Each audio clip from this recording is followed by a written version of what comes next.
rai, rai, rai, rai, rai, rai. Hitty nine, nine, nine, nine, nine, nine, nine, nine, nine, nine. Hitty nine, nine, nine, nine, nine, nine, nine, nine. Ay, ay, ay, ay. Hi, ay, nine, nine, nine, nine, nine, nine, nine, nine. Hitty nine, nine, nine, nine, nine, nine, nine. Hitty nine, nine, nine, nine, nine, nine, nine, nine, nine, nine. Hitty nine, nine, nine, nine, nine, nine, nine, nine, nine, nine. Na nine nine nine nine nine nine nine. Hi da hi dum. Hi da da da ya nine nine nine num. Shalom, shalom, wonderful friends. It's great to see you, intimate group today. It's great to be with you and to discuss the Good Samaritan. You are all Good Samaritans, some of the best Good Samaritans I know. So let's start with a little poll question on the topic. To save the life of a stranger, I should be readily willing to give my life, give all my property, put myself at risk, just do what feels right and reasonable in the moment. What do you think? How far should we go to save the life of a stranger? Okay. No one says give their life. Nobody says give all their property. 25% put myself at risk. And 75% just do what feels right and reasonable in the moment. Okay. Very interesting. So let's take a step back to 1973, a pivotal year when America and the world faced significant challenges. The Supreme Court had recently delivered its groundbreaking decision on Roe v. Wade, sparking intense national discussions. Remember when the court looked like that? At the same time, the Watergate scandal was escalating into a serious constitutional crisis. Across the nation, Americans confronted pressing, deeply personal dilemmas regarding morality, civic responsibility, and the limits of their conscience. This period was not merely marked by political turmoil, it represented a profound moment of ethical reflection.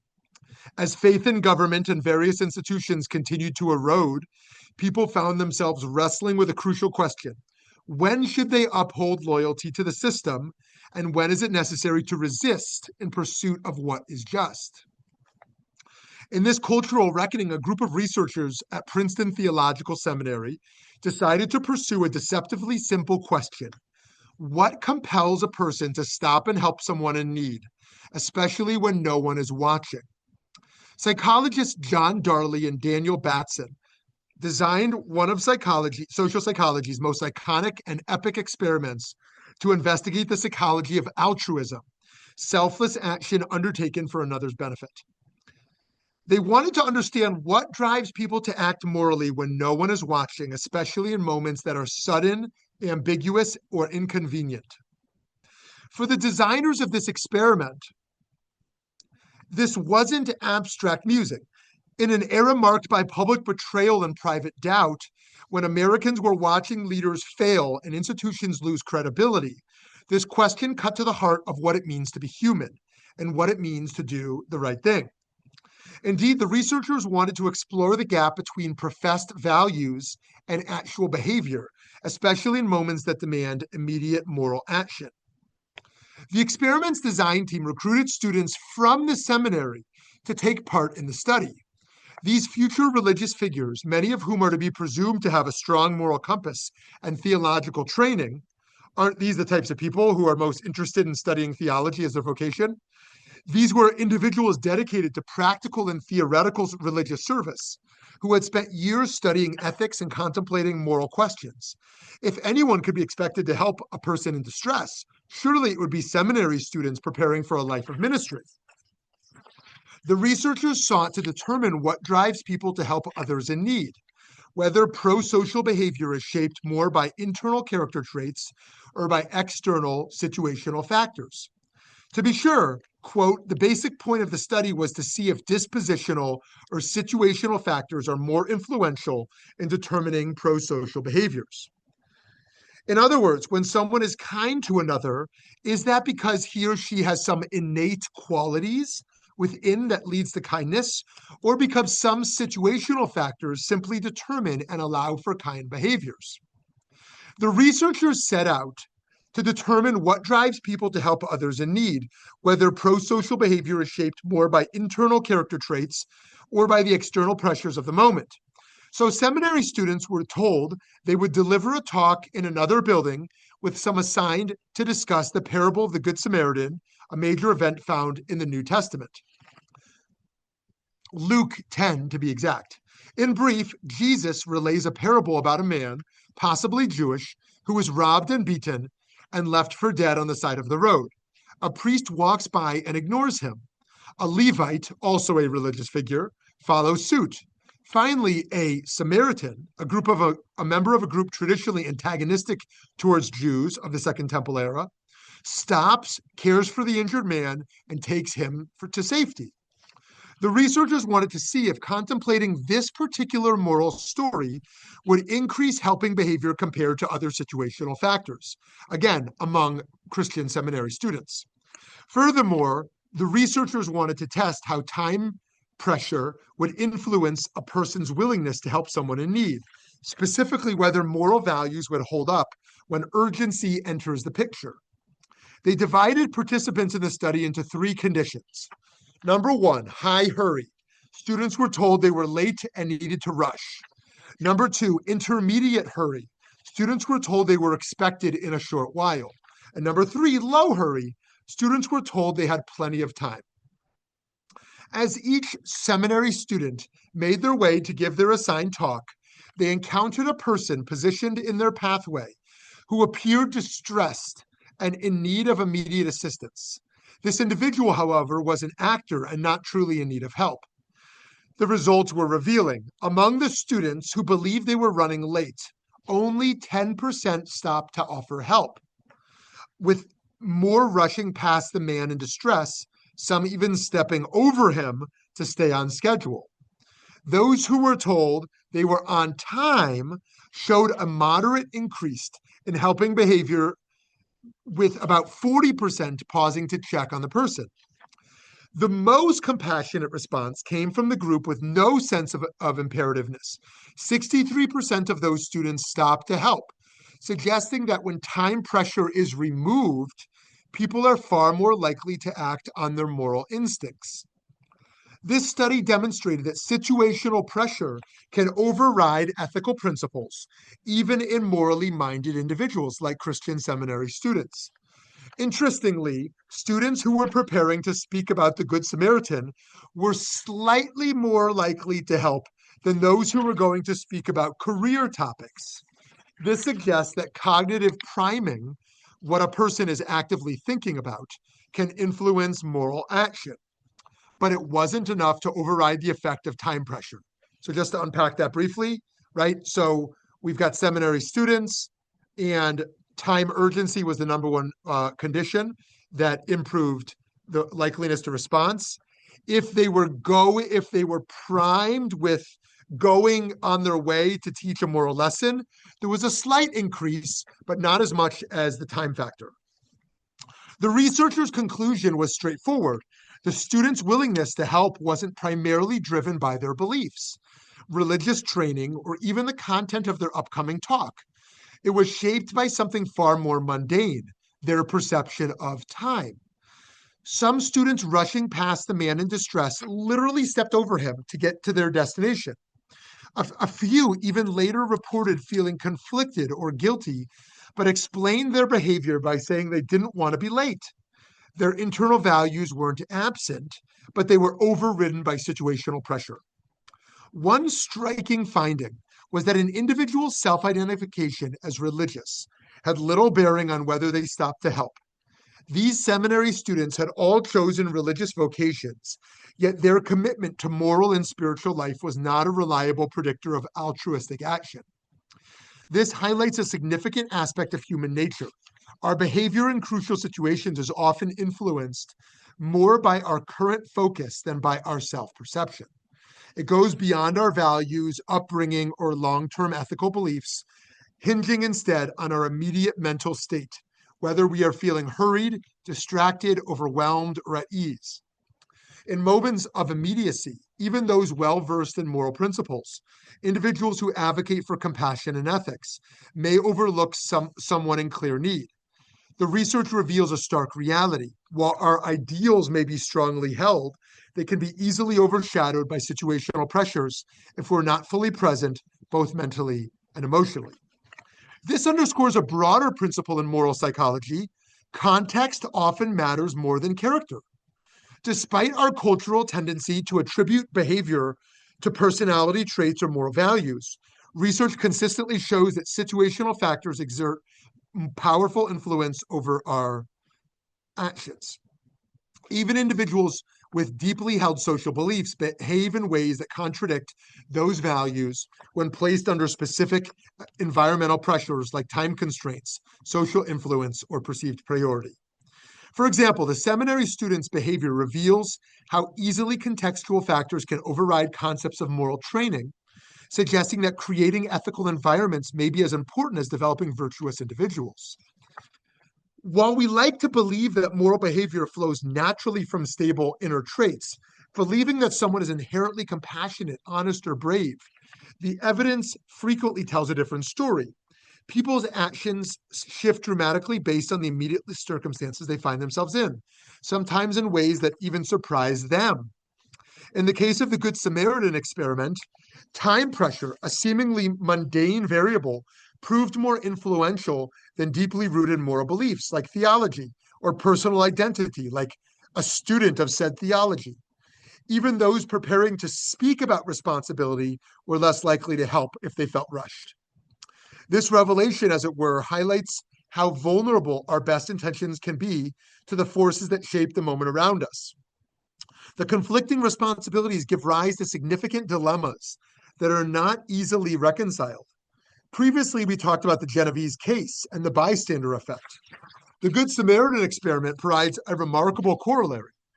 If we are to be charitable towards those who didn't stop to help in the Princeton experiment, there's an important counter-argument to consider. People often go about their day-to-day lives with conflicting obligations, and being on time matters too.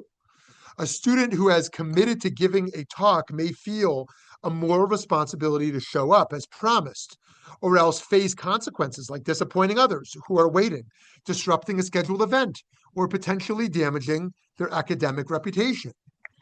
The seminary students might have been balancing various values at once: empathy for the individual in need versus their duty and accountability to those who rely on them. To put it another way, they may have felt that their duty to the many overrode their duty to the one, in kind of a more charitable response. This is a shared feeling, as in certain professional and institutional settings, timeliness is not only a matter of choice, but a valued principle that demonstrates respect for others' time and a commitment to fulfilling one's obligations. If everyone constantly dropped everything to help every person in need, societal commitments and systems could begin to falter. Appointments would be missed, deadlines would slip, and reliability, which is itself an ethical value, might become extremely difficult to maintain. So this suggests that moral decision-making often involves navigating competing goods rather than choosing between obvious right and wrong. Of course, there's a reasonable cognitive tension here between personal compassion and professional or communal duty. After all, not every situation is an emergency, and not every instance of help not helping is callousness. Sometimes people calculate competing moral goods, helping someone now versus helping a promise to be somewhere else. Like all studies, this one has notable limitations. First, the sample size was relatively small with only a few dozen participants. Secondly, participants were a specific group, seminary students at Princeton in the early 1970s, primarily young, white, cisgender men. Third, the study hasn't been replicated with the same design at a similar scale. Fourth, the setting was artificial in some respects. Participants knew they were part of some kind of academic inquiry, even if they didn't know its true nature. For us, these intellectual constraints mean we should be cautious in drawing any universal conclusions from them, even if the core insight remains a compelling and intuitively recognizable to our own lives. Most of us can probably recall a moment or two when we have failed to help others because we were rushing to get somewhere or focused on our own priorities. Still, the significance of this study extends far beyond the specific context of seminary students or religious behavior. It speaks to a human tendency. Our moral actions are often determined more by circumstance than by character. This has radical implications for how we structure our societies, our institutions, and our personal lives if we want to foster compassionate behavior. The concept of the Good Samaritan is clear. Neighborliness and virtue are measured not by status, identity, or declared beliefs, but by actions in the moment, especially when it's inconvenient or crosses social boundaries. The parable challenges us to consider who truly acted as a neighbor to the man in need. The answer isn't the religious leaders who pass by, but the outsider who stopped to help. The significance of the Princeton experiment lies in its ability to replicate the scenario within a controlled environment. Similar to the priest and the Levite, numerous seminary students, despite their theological education and ethical obligations, neglected to assist an individual in distress. This experiment vividly illustrates the parable, compelling us to examine our own tendencies to justify inaction. In Jewish law and tradition, moral obligations are concrete. They are rooted in actions and the real decisions people make in critical moments. This focus on practicality is fundamental to the halakha, and various spiritual precepts shed light on this perspective. The notion of time is deeply rooted in Jewish thought, offering a powerful critique of the modern culture of relentless busyness. The kind of lifestyle where every moment is scheduled, urgency dominates, and good intentions get trampled by the demands of a hectic pace. Here I'm offering a self-critique. Consider a paradox at the heart of one of Judaism's origin stories. Passover, where necessity becomes a commandment. The Israelites are told to flee Egypt in haste. There's no time to let the dough rise. What emerges is matzah, the bread of affliction. There is not because it was planned that way, but because the moment demanded it morally. This was a holy rush, a sacred sprint through a narrow gate of historical and theological significance. But here's the analytical friction. When we turn that fleeting haste into a permanent posture, we distort the underlying concept. Passover sanctifies haste only in a moment of rupture, not as a rule for living. One cannot build a moral world or a life rich with spirit on the scaffolding of relentless speed. Thus, Jewish tradition not only values devotion and study, but also calls us to act with alacrity, zrizut, fulfilling our moral duties. As the Talmud teaches, the vigilant are early in the performance of mitzvot, meaning that an individual should be genuinely committed to their spiritual journey and duties, not hesitating to act. In a difficult moment, embrace the opportunity to do what is right. No biblical figure embodies this more vividly than Abraham. Even in the midst of his own divine communion, Abraham did not hesitate to interrupt prayer when we saw travelers in need. Recovering from his circumcision and suffering in the midday heat, he ran to greet him, placing the commandment of hospitality, hachnasat orachim, above his own comfort. Such an example shows that sometimes the holiest response to the divine call is to step away from daily religious matters long enough to attend to those standing right before us. Of course, this kind of speed doesn't mean rushing blindly or acting in a frenzy. True zrizut is a focused, conscious energy directed toward more responsibility, far from the panic of overscheduling that causes us to barrel past opportunities to help. It's about being deliberate and intentional, recognizing what needs to be done, and responding immediately without letting distraction, uncertainty, or misplaced priorities stand in the way. This same spirit of deliberate moral gravity is at the heart of pikuach nefesh, the principle that preserving human life overrides nearly every mitzvah. It's not about frantic reaction. It's about swift, clear-headed action when the stakes are highest. Such an imperative emerges from a deep understanding that life is unpredictable and fragile, and therefore preserving life transcends nearly all other religious obligations. When we confront matters of life and death, Jewish tradition speaks with unmistakable clarity. Saving a life supersedes almost all other obligations, including Sabbath observance and dietary restrictions. By the way, I'm learning a mission right now with my daughter, and it reminds me that in addition to these three cardinal averot around breaking Shabbat, one of the other ones was before the calendar was set, the witnesses who were to testify on the new moon are also obligated to desecrate the Sabbath in order of the importance of the Jewish people observing the holidays on the right dates. Rabbi Yisrael Salanter, the founder of the Musar movement, famously ate on Yom Kippur publicly during a cholera epidemic to demonstrate to his community that health took precedence over fasting. We saw some similar things around COVID as well. Anyways, Alicia Friedman, on how one 19th century rabbi responded to a worldwide cholera epidemic, wrote, on the morning of Yom Kippur, 1848, Salanter walked to the front of the shul with wine and cake, made kiddush, and ate in front of everyone. The people were in shock, with one member publicly challenging him as to why he was issuing edicts in Vilna instead of the official rabbinate doing it. But Salanter was not cowed. He remained in place with everyone in the synagogue had eaten. According to some accounts, he then proceeded to other synagogues in town to encourage worshipers to eat. We see the same mitzvah to eat around people with eating disorders. There's an organization now called a mitzvah to eat, where it is not permitted but mandated for people with eating disorders to eat on Yom Kippur. What do Rabbi Salanter's choices teach us about the need to protect life?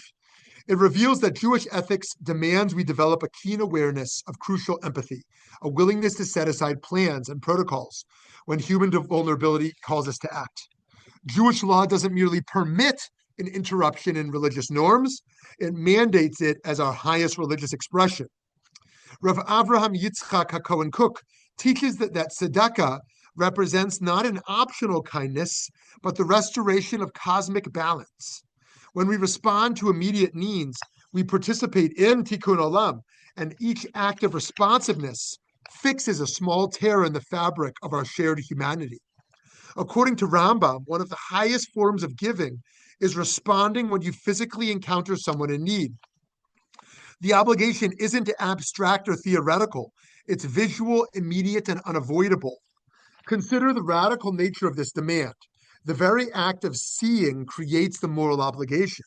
When our eyes meet those those of someone in distress, we are required to act regardless of our busy schedule or previous commitments. This is a stunning inversion of our contemporary productivity-driven mindset. The unexpected encounter doesn't represent an annoying interruption, but rather a summons of the highest decree. If one were to think of Levinas, channel Levinas for a moment, the face of the other is, Levinas says, is the command of Sinai, right? That it is a divine revelation to encounter the face of another who beckons us. Jewish tradition offers a remarkable spiritual technology. Blessings for small, ordinary moments throughout our days. You recite a bracha when you glimpse at a rainbow, hear thunder rumble, or encounter someone possessing unusual wisdom. There's blessings for inhaling fragrant spices, admiring a magnificent tree, or savoring the first fruits of a new season. These practices train us to develop what Heschel called radical amazement, that intangible capacity to be genuinely moved by the ordinary miracles that surround us daily. This cultivated attentiveness prepares us to respond with equal presence when human need interrupts our carefully constructed plans. Death, like life itself, arrives with unpredictable timing. Disrupting calendars and expectations. Actually, one of the hardest things of being a rabbi, I think, is the need to overturn your schedule immediately when someone dies. That's one of the hardest things for sure, I have found. Um, Showing up at a hospital, showing up for a family, preparing a funeral, preparing Shiva, it can overturn one's whole week. Travel schedule, other things involved. And even family vacations. That's one of the hardest things about what do they call it? PCS, I think they call it, right? Preacher's child syndrome. The children of preachers of any faith share this common challenge of canceled family vacations that have been scheduled for 9 months. Death, like life itself, arrives with unpredictable timing, disrupting calendars and expectations. The laws surrounding the honor of the deceased, kavod hamet, and the period immediately following a death display clearly that we must stop all we do to help others, even when pressing commitments or responsibilities compete for our attention. This profound determination is rooted in the recognition that honoring the dead constitutes an obligation that takes precedence over almost all other duties. Such prioritization reflects the core principle that human life, whether living or deceased, deserves our highest regard and most immediate response. Think of it this way. When we hear that a community member has passed away, we drop everything to participate in a funeral or comfort the mourners. In doing so, we enact a countercultural declaration that human dignity, even after life has ended, supersedes productivity or efficiency, or even our own carefully laid plans. In a society that frequently values output over presence, the Jewish approach to death and mourning represents a radical reordering of priorities. Also, interesting enough, like I was recently at a Christian a funeral, and it was like 2 weeks after the death, and like as folks know, traditional Jewish funerals are like a day or two later. If there's an immediate relative that's flying around the world, maybe 3 days, but it's a stop, drop, and roll kind of thing. Halakhic tradition affords us the opportunity to ask hard questions about the level of sacrifice we should be willing to make for others. When it comes to risking one's own life for another, the halakha draws a clear boundary, though. It's not required. A person is not obligated to put themselves in mortal danger to save someone else. The preservation of one's own life is a paramount value in the tradition. The calculus changes significantly, however, when the stakes involve time, energy, or financial resources, rather than physical survival. In such cases, the tradition provides a strong framework that encourages, and in many instances demands, personal sacrifice for the sake of others. Acts such as helping those in need, sharing resources, or dedicating meaningful time to serve others are encouraged and considered moral imperatives. While risking one's life is not a requirement, giving of oneself in other ways is very much expected. Halakhic thought emphasizes that a fulfilling Jewish life cannot be lived in solitude or merely through theoretical reflection. It requires active participation in the world, demonstrated not simply through prayer and study, but also through concrete acts of kindness, generosity, and heartfelt compassion. By the way, some years ago, someone emailed me to convert from the most northern part of Alaska. Like they said, there's no Jews within, I don't know if it was miles, hundreds of miles, there's no communities, and it was this question of like, do you need to live somewhat near, like within hundreds of miles of a Jewish community to be, enter the Jewish community? Is this just an existential commitment to convert? Like I want to embrace God and Judaism and, some abstract sense of Jewish peoplehood, or are you actually entering a Jewish community in practicality?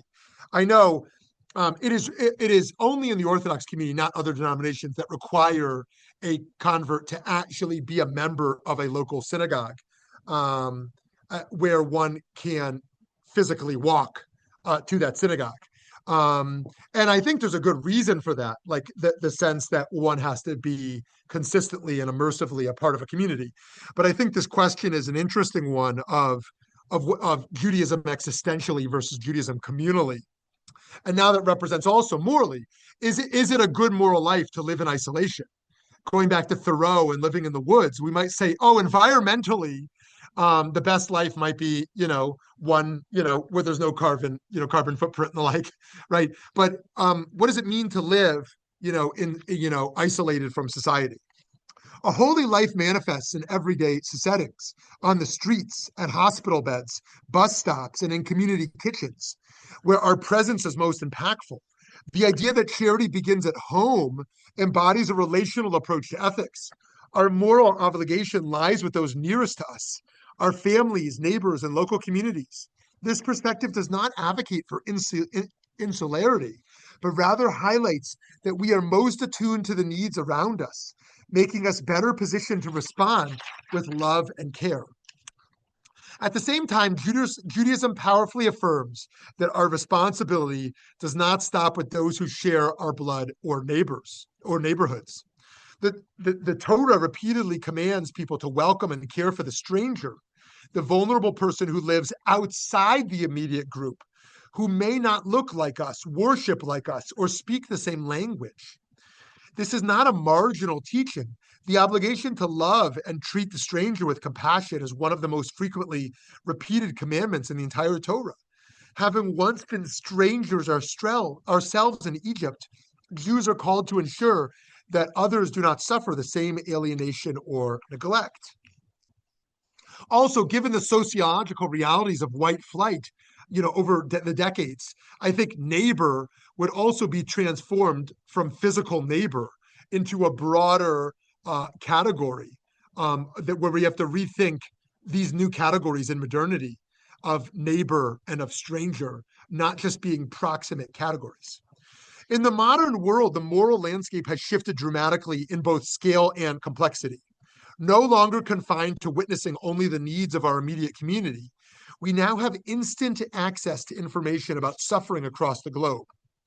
Humanitarian crises, environmental disasters, poverty, and conflict in distant lands. This expanded awareness brings with it a penetrating social challenge. How do we balance responding to immediate local needs while acknowledging the equal weight of global suffering? We frequently confuse righteousness with a mere intellectual pursuit, relegating it to the domain of principled statements and steadfast beliefs. In reality, moral integrity is demonstrated not through articulate expressions or unwavering convictions, but through tangible actions, especially when those actions entail personal sacrifice. Imagine a situation where you're running late, feeling pressure, and someone in evident need of help appears before you. In that moment of weightiness, devoid of pretense and careful thought, our instinctive reaction unveils our genuine moral orientation, perhaps. Ethical clarity is not a fixed intellectual stance. Rather, it's a dynamic force manifested through our conduct in the unpredictable scenarios of daily life. Since compassion is so deeply connected to our immediate circumstances and opportunities, developing personal character, while essential, represents only part of the equation.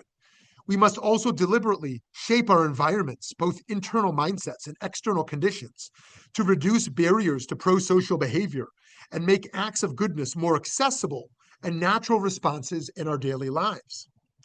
This transformation requires intentionally creating margin in our lives, deliberate buffers of time, energy, and mental space that accommodate unexpected interruptions and allow us to notice others' struggles.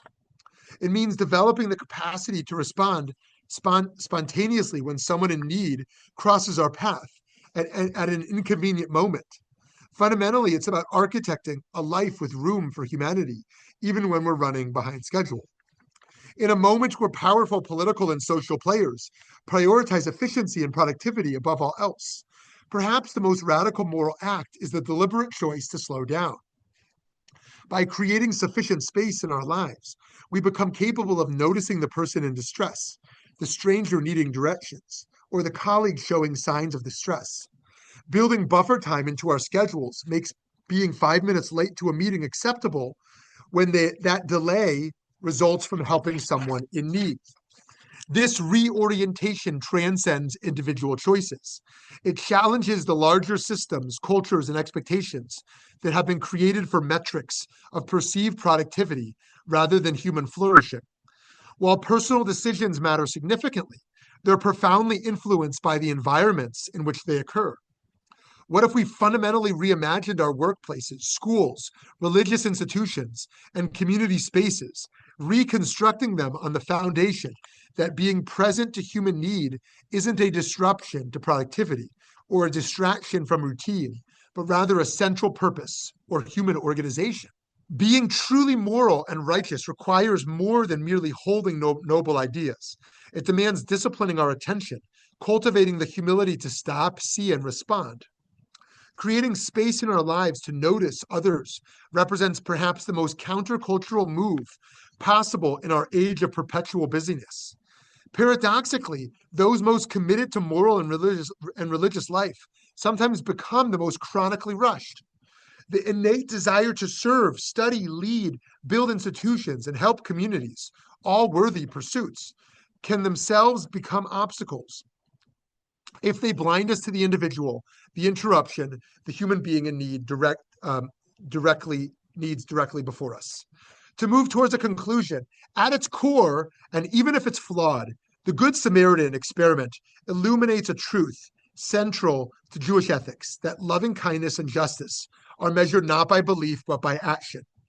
As Rabbi Jonathan Sachs of blessed memory noted, when seminary students hurrying to give a lecture on compassion failed to help someone in distress, we witness how the modern obsession with being in a hurry undermines even the most common human values.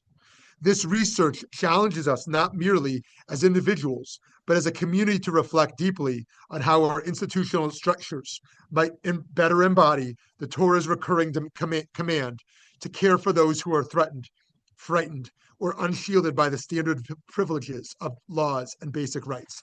Here I think of my wife, who works in women's health as a nurse practitioner, and the demands the corporate institutions place upon practitioners to see a certain number of people in a certain amount of time, right? And she says, what if the person needs more from me, in terms of counseling or empathy or practical concerns, right? Do I obey those metrics or my own decency? The Jewish tradition emphasizes that obligations become manifest in what we actually do in real time, amid the messiness and unpredictability of quotidian existence. The choices we make have ardent effects on others. Therefore, we must go about our days with the mental orientation of bringing light to those who suffer in darkness. This mandate lives in the difficult willingness to be interrupted, inconvenienced, and to prioritize the person before us over the schedule we've created or the destination toward which we're rushing. The stages instruct that true righteousness emerges not through lofty ideals or elegant philosophies, but through concrete actions taken when seeing the suffering of others. The Talmud's assertion that saving a single life equals saving an entire world isn't merely metaphor or poetry. It's a radical call to presence. Our moral commitments prove only as strong as our willingness to enact them when circumstances demand, especially when we're occupied, distracted, or hurrying to our next appointment. The fundamental psychological question isn't whether we believe in helping others, but whether we've structured our lives in ways that making helping not only possible, but necessary. Okay, dear friends, would love to hear what you're thinking about today. I'll open because why not? It's your story about your wife is really familiar, and I'm sorry that medicine has become such that the world shuts down in so many ways, that we shut people out. And I personally find that there's something about fitting within the electronic record rather than being heard as a human is really an ugly piece of what's happened to medicine, that we cannot see the human in front of us because we have this electronic record that must be filled out. And if the answer doesn't fit into the record, well, the answer doesn't matter then. It's like, what is this? So that I'm very sad about that. What's interesting in the the notion of trying to recreate that 1973 experiment is that now we wouldn't know if any one of those students sees Russia's past, but is busy texting emergency responders, or someone who may, in their own minds, be more qualified and be able to do a better job of really helping this person, depending on what the distress is. How could we know? Unless we take everybody's phones away and don't give them access to anything. So I think it would be really difficult to recognize. And yet, it's very clear that we have embraced time as our ruling measure rather than the human that we see in front of us and how we might respond to need to even hear what the need is, much less to see the human. I'm done. Awesome. Thank you. Yes. I feel much less connected to my personal doctor now that he spends our appointments looking at a screen rather than at me. And I get the demands, so it's not a critique of him.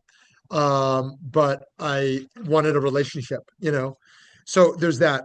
The other observation I have is when I've taken groups of students to the global south to volunteer, we'll often say the volunteer project, the service project is going to start in the village at 8 a.m. We'll meet on site, and the village is not at all ready for us. So 8 a.m., we show up, they say, oh, no, we didn't mean literally 8 a.m. Maybe they show up at 10, their orientation towards the time and is totally different. We'll do it when we feel ready. Don't worry. So there are a lot of different cultures. Of course, there's a lot of Jewish jokes around time as well. And it's interesting. I mean, most of the Jewish jokes, Jewish standard time, are about Jews being late. I don't know the origin of these jokes, because I don't think Jews are later than other people in cultures. I think that refers to events starting on time. And I suspect other communities have similar jokes about their events starting on time. I don't know. But and I think it's connected to the Jewish jokes that are about Jews talking too much. Like you can't get started because Jews talk too much. And I wonder if other cultures have jokes about their people talking too much too. But what's when that, I Sarah? lived in Ireland, if you showed up on time for an event, for a play, for whatever, forget it. It's going to be like 15 minutes to at least half an hour before that actually happens. So, right. yeah. Right. Yeah. The one group of Jews that are considered to are notoriously on time are called the Yekis, the German Jews. The German Jews are known to be medactic, very exacting, and on time. Now, whether that's actually true about German society today or about German Jews, I have no idea. But you're considered Yekish if you are a Jew who shows up on time. I would Anyways, assume the Japanese Jews also do. right, the Japanese Jews too. Okay, okay. Gary has a hand in real life, so we're going to honor a real life hand over a held up hand because there seems to be some urgency with a held up hand. So we'll go to Gary and then Janie. Okay, Gary can't unmute yet, so we'll come back to him. Technical difficulty. Technical difficulty on Gary's end. Okay, so Janie, why don't you go? Okay.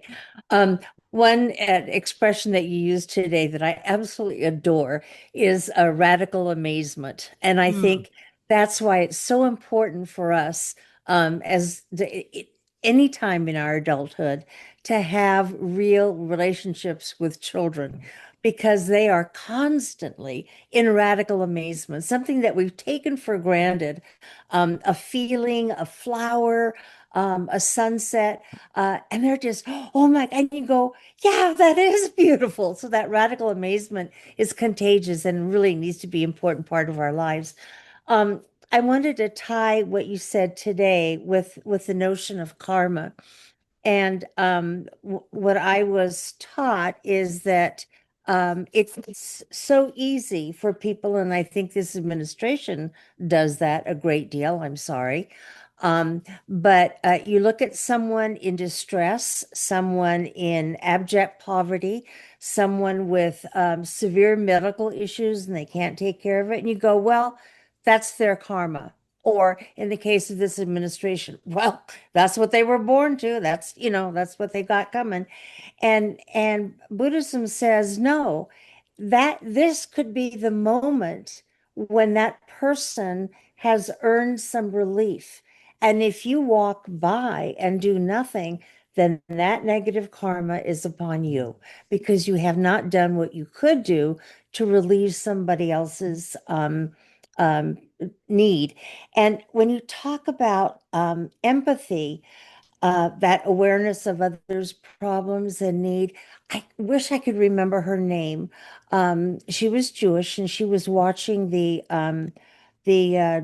Nazi trials right after World War II. And she described empathy, excuse me, she described evil as the absence of empathy. And I've thought about that so much after I read her words, and I thought, it's true. We're in this life not for ourselves, but for others. And the sense, just like saving life trumps other rules that we have, I think thinking of others and helping others should always trump what we're doing with ourselves, whether that's in a hurry or being not aware of somebody else. Anyway, a lot of thought for today. Thank you. Yeah, that's awesome. Awesome. Just before I see Gary was able to unmute, but just before we go to him, um, the only thought I have around this question of the lack of empathy is whether we are willing to accommodate developmental appropriate stages.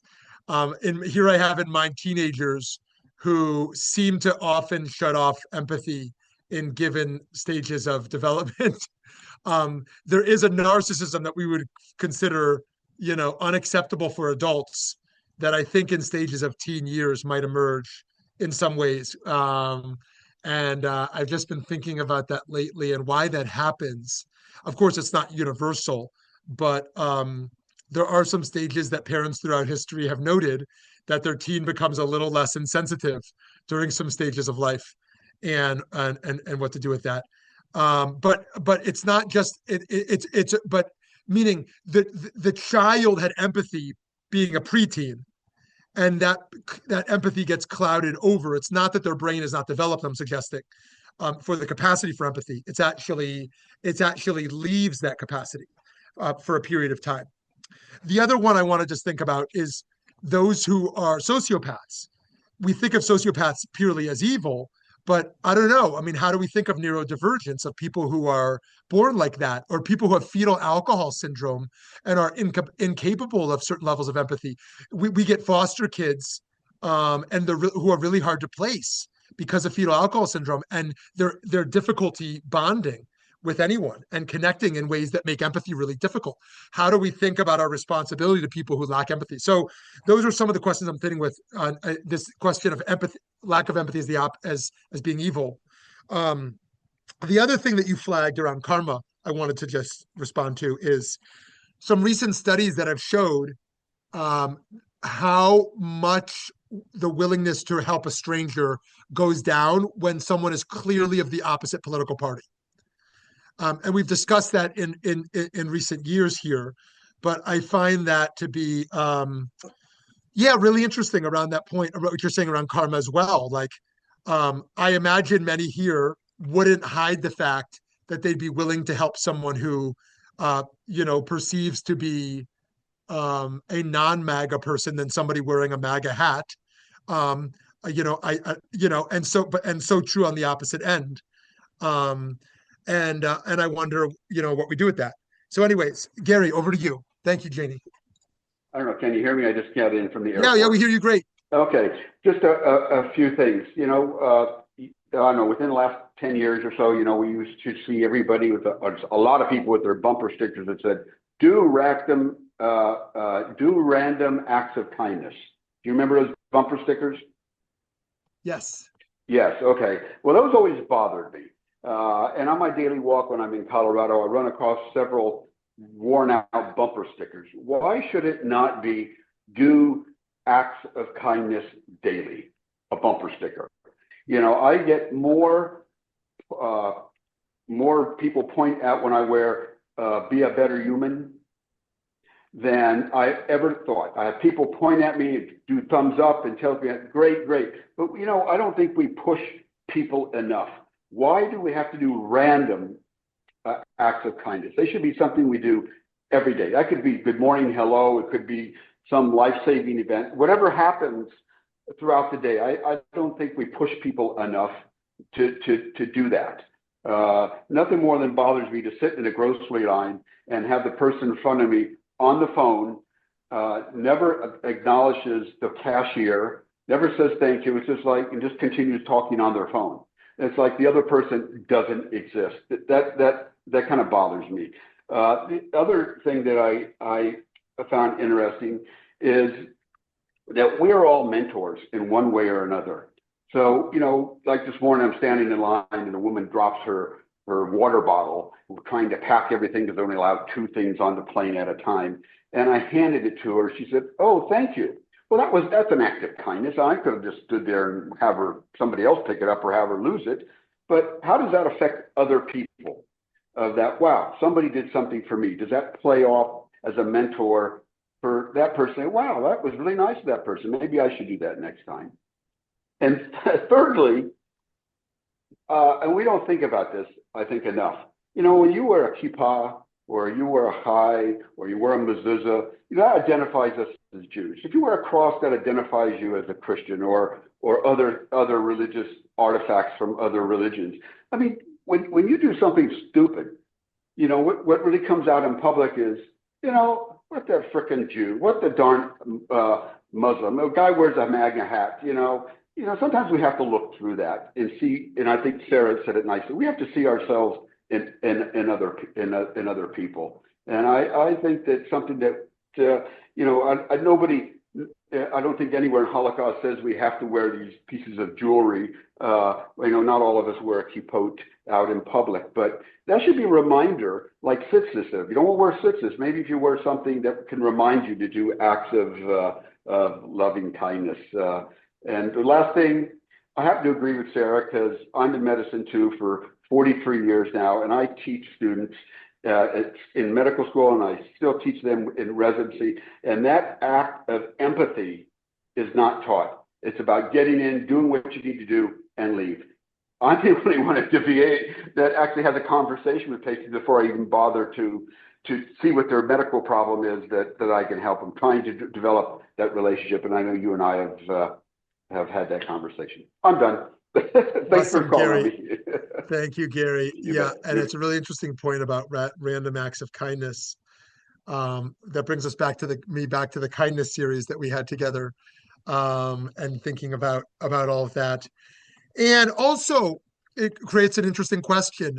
What's the higher level? One who has built kindness into their life regularly and predictably, or one who responds to someone in a random, unexpected way? And it might simply be that some people don't want to stop their routine, but have already built in ways to support certain populations, and that also feels responsible. So this notion of random, you know, creates a whole new element of, of inquiry that's worth us thinking about. I mean, what's better to, show up at home and make dinner for your family, or to randomly, make dinner at some time, for someone, who didn't expect you to make it. So there is just one last point on that, and then we'll go to Aglaia and Mara, which is that it does say in the Talmud in ways that are a little counterintuitive, that it's a higher obligation to do what one is obligated to do than to do what one is not obligated to do. So one might say, oh, I want to go do something special beyond what I have to do. But they think fulfilling our basic duties should be the first priority. the kindness that's kind of built into our life that people expect from us, rather than kind of the random one. Anyways, Aglaya, over to you. Hi. So, all right. This is going to be kind of a downer story, and one of the things that I don't like talking about, though, is my experiences with Christianity. But anyway, the long story short, though, when I was about 5 years old, okay, and there's going to be a point to this story, okay, just I'll try to say it as fast as I can. But when I was 5 years old, there was a time when I was left at a school, and it was a Catholic school, an elite Catholic girls' school, and everything like that. And I was left, after school, and no kid likes this, and it was like waiting and waiting and waiting. And then the person who was coming to pick me up was very obviously very, very drunk and in a kind of rage. And there were adults around who just let a 5-year-old get in a car with a driver who was very, very obviously drunk and very angry and everything. Now, this is the thing. That's one of the things. One of the points of that Good Samaritan story was, hey, the person doesn't look like you. One of the questions that ended up coming up and the aftermath of this, whole debacle was, would they have let a child who looked like them go and get into a car with a drunk driver and just do it? Or would they have at least done something?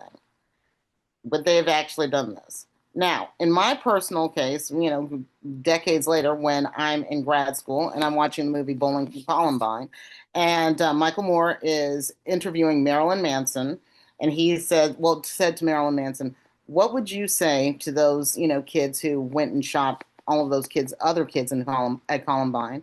And Marilyn Manson responded, now this is a guy, Marilyn Manson, said, I wouldn't be doing the talking. Those kids needed to do the talking. And so that informed me as a teacher, okay, if I have to sit and listen to a QAnon rant, and I have done this, if I have to sit and listen to some kid go off on a QAnon rant about God only knows what and everything, though, I'd rather that so that I can sit there and listen, whether or not you're dangerous to yourself or you are dangerous to other students at this school. Okay? I'd rather do that. If I have to, and also it kind of, that experience that I had when I was 5, the, concept of what is my job as a mandated reporter? Because as a professor, I am a mandated reporter. It's not pleasant to have to write up these reports like, hey, this incident of sexual harassment happened, or this happened, or whatever, though. But it is something that you do have to do. And so, I don't know. I mean, the way that I'm kind of looking at it right now, though, is that, one of the other things that informed me was the Talmud. Save one life, you save, and that's one of the reasons why I said I'd rather just sit and listen to the QAnon rant, because really, honestly, most of the time what they want is just to have someone listen to them rant. I'd rather listen to that than to take the risk that, hey, you're going to go home and kill yourself, or you're going to come in one day with a gun and shoot other students. So, these are things that, I'd rather just take that chance. So I don't know. I mean, one of the reasons why that kind of thing, using it with Christian seminary students, I'm not trying to diss on that, though, but I'm just sort of that the story was also about, what does this person look like me? And, what am I going to do if this person doesn't look like me? And I kind of wonder if they kind of glossed over that in the experiment. That's just, and it wouldn't surprise me if they did. So. Great. Okay, great observations. Thank you so much. Friends, I'm sorry we went a little over time, but I'm so glad you could join. And next week, our topic is the psychology of secrets. The psychology of secrets. I hope you'll enjoy that, and you can share all your secrets with the group, and we'll look forward to that. Have a beautiful day. See you soon.